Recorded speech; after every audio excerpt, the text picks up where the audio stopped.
अन्न व औषध प्रशासन विभागातील लिपिकाला लाच घेताना अटक झालेली होती।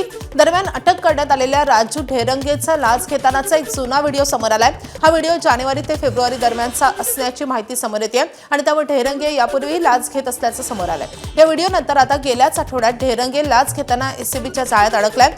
जानेवारी ते फेब्रुवारी दरम्यान ढेरंगेनं व्हिडिओ काढणाऱ्या व्यक्तीकडे 50,000ची लाच मागितली होती आणि त्या व्यक्तीने त्याला 50,000 रुपये दिलेही होते। तेव्हाचा पैसे मागतानाचा व्हिडिओ आता समोर आला आहे। उपमुख्यमंत्री अजित पवारांच्या अपघातानंतर पहिल्यांदाच त्यांच्या कुटुंबातून महत्त्वाची प्रतिक्रिया समोर आली आहे। अजित पवारांचे पुत्र जय पवारांनी इंस्टाग्राम पोस्ट करत अपघाताबाबत शंका उपस्थित केली आहे। विमान अपघातामध्ये ब्लॅक बॉक्स सहजपणे नष्ट होऊ शकत नाही असं जय पवारांनी म्हटलंय। या दुर्घटनेचं संपूर्ण आणि पारदर्शक वास्तव जाणून घेण्याचा संपूर्ण कुटुंबाला हक्क असून प्रकरणाची सखोल आणि निष्पक्ष चौकशी करण्याची मागणी जय पवारांनी केली आहे। तर जय पवार यांची इंस्टाग्राम पोस्ट आपण पाहतोय। विमान अपघातात ब्लॅक बॉक्स सहजपणे नष्ट होऊ शकत नाही। तर जय पवारांची इन्स्टा पोस्ट आपण पाहतोय। विमान अपघातात ब्लॅक बॉक्स सहजपणे नष्ट होऊ शकत नाही। महाराष्ट्रातील जनतेला आपल्या हृदयाला हादरवून टाकणाऱ्या दुर्घटनेचं संपूर्ण पारदर्शक आणि निर्विवाद सत्य जाणून घेण्याचा हक्क आहे। VSRला तत्काळ उड्डाणं चालवण्यास बंदी घालून त्यांच्या विमानांच्या देखभालीत झालेल्या संभाव्य गंभीर गैरव्यवहाराबद्दल सखोल आणि निष्पक्ष चौकशी केलीच पाहिजे। अजितदादांचे AI व्हिडिओ बनवणाऱ्यांवर राष्ट्रवादी पक्ष आता कायदेशीर कारवाई करणार आहे। दिवंगत अजित पवारांच्या निधनानंतर त्यांच्या आवाजातील अनेक AI व्हिडिओ समोर येत आहेत आणि त्यामुळे असे AI व्हिडिओ प्रसारित करणं तत्काळ थांबवा, अन्यथा संबंधितांवर कठोर कारवाई करण्यात येईल असा इशारा राष्ट्रवादीकडून देण्यात आला आहे। ठाण्यात पुन्हा महायुतीमध्ये नाराजीचं वातावरण पाहायला मिळतंय। महापालिका निवडणुकीवेळी भाजप आणि शिवसेनेतील बंडखोरी करणाऱ्यांना पक्षात सक्रिय केल्यानं भाजप युवा मोर्चाचे पदाधिकारी नाराज झालेत। बंडखोरी करणाऱ्या पदाधिकाऱ्यांवर कारवाईची मागणी यावेळी करण्यात आली आहे। कारवाई न झाल्यास महासभेवेळी ठिय्या आंदोलनाचा इशाराही देण्यात आला आहे। ठाणे महानगरपालिका सार्वत्रिक निवडणुकीमध्ये महायुतीच्या पक्षाच्या दोन्ही नेत्यांनी मिळून पत्र काढले होते की गद्दारांना निलंबित करण्यात आलं म्हणून त्यांच्यावर प्रभावी कारवाई करण्यात यावी म्हणून आम्ही आज दोन्ही नेत्यांना पत्र देण्यात आलं आहे। त्यांच्या पक्षाच्या कार्यक्रमात त्यांचे फोटो वगैरे काही लावण्यात येण्यात नव्हे, त्यांच्यावर न्यायालयीन कारवाई करण्यात यावी ही आमची मागणी आहे।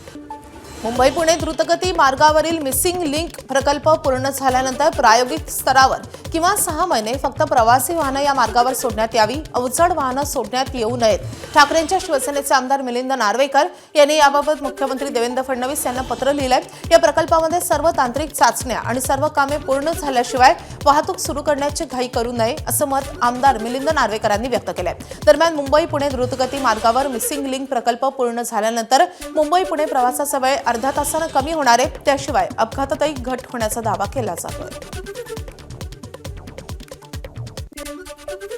महाराष्ट्र ATSच्या रविवारच्या कारवाईत अनेक धक्कादायक बाबी समोर आल्यात। महाराष्ट्र ATSनं 3 दिवसांपूर्वी यवतमाळच्या पुसद आणि अहिल्यानगर जिल्ह्यातील तब्बल 21 ठिकाणी सर्च ऑपरेशन राबवलं होतं। ATSच्या सूत्रांच्या माहितीनुसार या सर्च ऑपरेशन दरम्यान पुसदमध्ये राहणाऱ्या काही मुस्लिम युवकांना कट्टरतावादाकडे वळवल्याची माहिती समोर आली आहे। फुटबॉल खेळणाऱ्या किंवा फुटबॉलप्रेमी मुलांना टार्गेट केलं जात होतं असंही तपासात उघड झालंय। शिवाय काही युवकांना कट्टरतावादाकडे वळवण्यासाठी महाराष्ट्राबाहेर पाठवण्यात आलं होतं असंही या चौकशीमध्ये समोर आलंय। वर्ध्याच्या आर्वीमध्ये रेबीजग्रस्त कुत्र्यानं तब्बल 18 जणांना चावा घेतलाय। कुत्र्यानं चावा घेतल्यानं गंभीर जखमी झालेल्या 13 वर्षीय मुलाचा उपचारादरम्यान मृत्यू झालाय।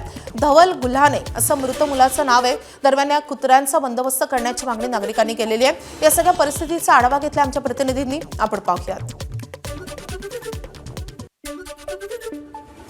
आर्वी शहरामध्ये कुत्र्याने चावा घेतल्याच्या ज्या घटना आहेत त्या घटनांमध्ये मोठ्या प्रमाणात वाढ झालेली आहे आणि तब्बल 18 लोकांना कुत्र्याने चावा घेतल्याचे जे प्रकरणं आहेत हे समोर आलेले आहेत। यामध्ये 13 वर्षाच्या एका मुलाचा मृत्यू झाल्याची घटना समोर येते आहे आणि 13 वर्षाच्या एका चिमुकल्याला हा डॉग बाईट झाला। डॉग बाईट नंतर त्याला रुग्णालयामध्ये उपचारासाठी दाखल सुद्धा करण्यात आलेलं होतं आणि त्या मुलावर उपचार सुरू असतानाच रेबीजचं जे इंजेक्शन आहे हे रेबीजचं इंजेक्शन देण्यात आलं। मात्र 3 ते 4 दिवसामध्ये या मुलाचा जो मृत्यू आहे हा मृत्यू झाला। मृत्यू झाल्यानंतर नागरिक जे आहेत आर्वी शहरातले या नागरिकांनी आपला संताप व्यक्त केला। नगरपालिका प्रशासनाला या ज्या भटके कुत्रे आहेत किंवा पिसाळलेले कुत्रे आहेत या कुत्र्यांचा बंदोबस्त करा अशी जी मागणी आहे ही मागणी लावून धरण्यात आलेली आहे आणि इथले जे नागरिक आहे हा सतत पाठपुरावा जो आहे या नगरपालिका प्रशासनाकडे करते आहे। गेल्या 7-8 वर्षामध्ये कुत्र्याच्या नसबंदीवरती अद्याप मात्र उपाययोजना झाल्या नसल्याची माहिती जी आहे ती माहिती समोर येते आहे। नेमकं आता तरी या नगरपालिका प्रशासनाकडून यावर उपाययोजना होणं अत्यावश्यक आहे। याशिवाय या पिसाळलेल्या कुत्र्यांचं करायचं काय असाच सवाल नागरिकांनी उपस्थित केला आहे। एकनाथ चौधरी, एबीपी माझा, आर्वी, वर्धा। शिवनेरी किल्ल्यावर काल रात्री शिवभक्तांची मोठी गर्दी पाहायला मिळाली। ज्योत प्रज्वलित करण्यासाठी विविध ठिकाणाहून शिवभक्त आल्यामुळे गडावर जाणाऱ्या रस्त्यावर गर्दी झाली होती। या गर्दीमुळे काही काळ गोंधळाची परिस्थिती निर्माण झाली होती। यावेळी काही शिवभक्तांची पळापळही झाली आहे।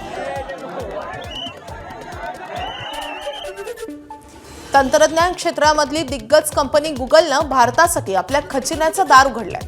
गुगलचे सीईओ सुंदर पिचाई यांनी भारत अमेरिका दरम्यान AI कनेक्टिव्हिटी अधिक वेगवान आणि सुरक्षित करण्यासाठी समुद्राखालील नवा केबल मार्ग उभारण्याची घोषणा केली आहे। याच वेळी त्यांनी 2 कोटी सरकारी कर्मचारी आणि सुमारे 1 कोटी विद्यार्थ्यांना AIचं खास प्रशिक्षण देण्याची घोषणा केली आहे। काल पंतप्रधान नरेंद्र मोदी आणि गुगलचे सीईओ सुंदर पिचाई यांची भेट झाली आहे आणि त्यानंतर गुगलनं ही घोषणा केली आहे।